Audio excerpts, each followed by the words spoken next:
दो गांव आज भी हरियाणा के गुलाम है भाई साहब। कौन से सर? एक तो है लिबासपुर, एक है रोहनात। कैसे, क्यों गुलाम है? बल्कि मैं तो नहीं कहूँगा, दर्शक खुद ही देखा है, लेकिन फिर भी बता ही दूं। 2-4 पॉडकास्ट में हम लोगों ने बताया नहीं था। किसी ने शायद सर्च ही कौन करा उसके बाद इसे है ना, फिर नहीं सोचा कौन थे पर है।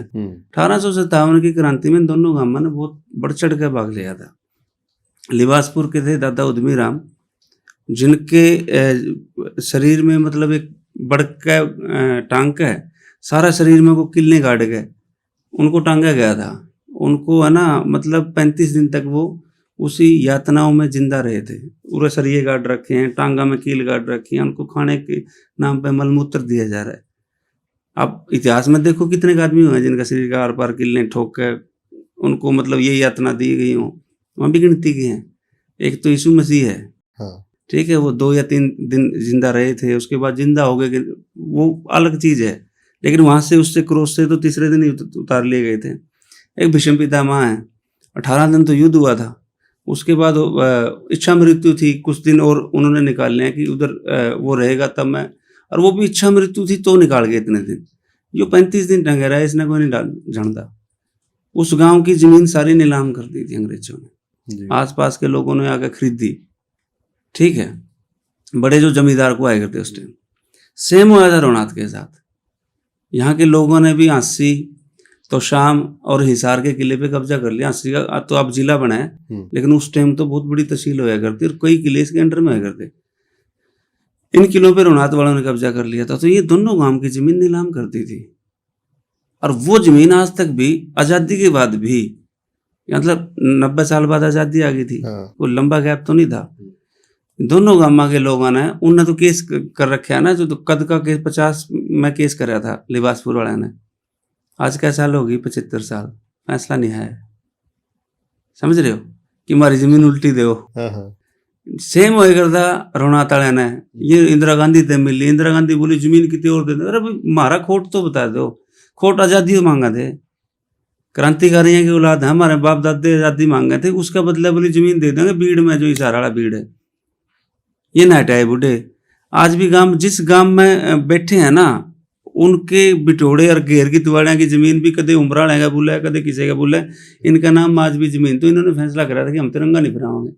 खट्टर साहब जाकर धक्का था, तिरंगा तो फहराया है, लेकिन न्यू बता पूछना वाला हो गए, बात थोड़े की उड़ाया, जमीन तो आज भी कुछ मिली नहीं।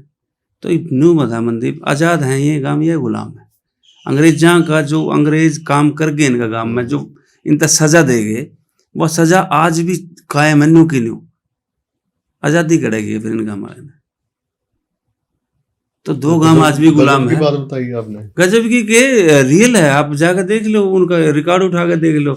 रोहनात नाम तो खुद नहीं। आसपास के लोगों के जिन 17 जमींदार थे, मेरे पर घर में बताया मैं, इतने किले, इतने विस्वे मरड़े, सारा कुछ लिखा पड़ा है मेरे पे, कि वो सारी की सारी आज भी जमींदारा का भाई तू गांव वाले ने देने लगे लो इशार का भीड़ में। उन 17 जमींदारा ने बुला कह दो भाई तनौरा खरीदी थी, इसका बदला था हमें ओढ़ा मिलेगा, जमीन है इनकी, इतने तो काम है, मिल गई आजादी। फिर तो घर घर अगले तिरंगा फहरास के। तो 2 गांव आज भी गुलाम है भाई। संदेश यू है, इन दोनों गांव में आजाद करा सकते हो तो करा लो। जी बिल्कुल। बहुत मतलब कहीं ना भगत सिंह जी चले गए, मेरे सामने फोटो लग रही है, अच्छी बात है, उन्हीं का जिक्र आ गया कि यार हमारा खाते तो छोड़ दो कि मैंने गए, है ना, हम भी देश आजाद करा लेंगे, हम भी न्यू कर लें। 2 गांव मना करा लो भाई, जो क्रांतिकारी बनते हो ना। रोज फेसबुक पे थूक भी लोगे, कोई न्यू कर दे रहा, फलाना ने न्यू कर दिया, दिखड़ा न्यू कर दिया। 2 गांव मना आजाद करा लो, अपना पूरा इंडिया आजाद हो जाएगा। लगभग आबादी कितनी है इनकी, आपने रिसर्च की है इन? आबादी अच्छे बड़े गांव है यार, जो 1857 में जो गांव एग्जिस्ट करते हैं, मेरा गांव नहीं पूरा है, 1857 में था ही को नहीं। 1890 में पहली बार अपने गुणा में गए थे, तो आज ये छोटा सा, जो 1857 में जब नंबरदारी थी, जो उद्यमी राम जी थे ना, वो नंबरदार थे गांव के। और उनका काम ये था कि जब 1857 की क्रांति हुई ना, अंग्रेज जो दिल्ली छोड़ छोड़ के भाजे करते, रास्ता में लिबासपुर जगह हुआ, उसकी पुलिया बैठे करता अपने 18-20 दोस्तों के साथ, उन पर अटैक करके अंग्रेजों ने मारे करता हो। लेकिन उसने औरत नहीं मारी, बच्चे नहीं मारे अंग्रेजा, यह भी खासियत थी उसकी। तो उन जो 18 के 18 थे ना, जसराम था, उनकी लिस्ट है ना, अगर आप कभी भी सोनीपत जाओ, सोनीपत का जो देवीलाल पार्क है जीटी रोड के पास, वहां आज भी वो गिरडा रखा है।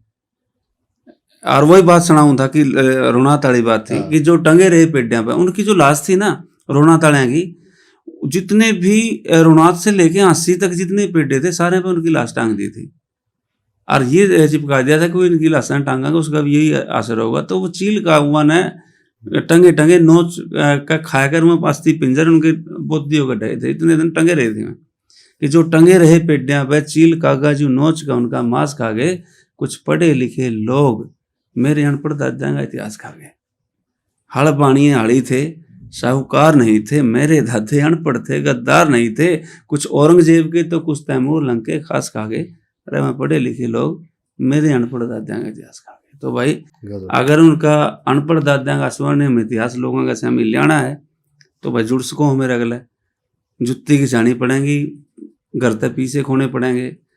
और एक दादा भी जिंदा हो गया ना, उसकी जो आपने खुशी होएगी वाह भाई, फिर कई करोड़ों तक भी कौन खरीदी जा सकती। रिसर्च में इंटरेस्ट, रिसर्च करते रहते हाँ हो? मैं तो नवी नवी चीज खोज दे रहा हूँ भाई, कड़ियां बेरा लाके मैं भाजा जाया करूँ मनदीप भाई, मेरा तो काम वही हुआ है।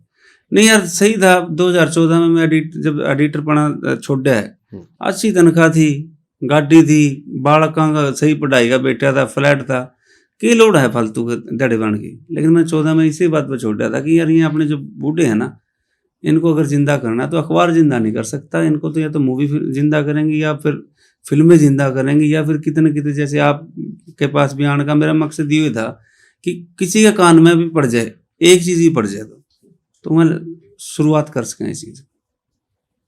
धन्यवाद बातचीत करने के लिए। थैंक यू मनदीप भाई, आपका भी बहुत बहुत धन्यवाद। और एयर न्यूज देखने वाले सारे दर्शकों का भी मेरे भी यही गुजारिश है भाई, मनदीप भाई बहुत अच्छा काम कर रहे हैं, तो इन्हें भी सपोर्ट करो, इन्हें सब्सक्राइब भी कर लिया करो, और कोई अच्छी सी बात इनकी आपने लागे हैं तो इन्हें बता भी दिया करो, फीडबैक बहुत जरूरी है जी।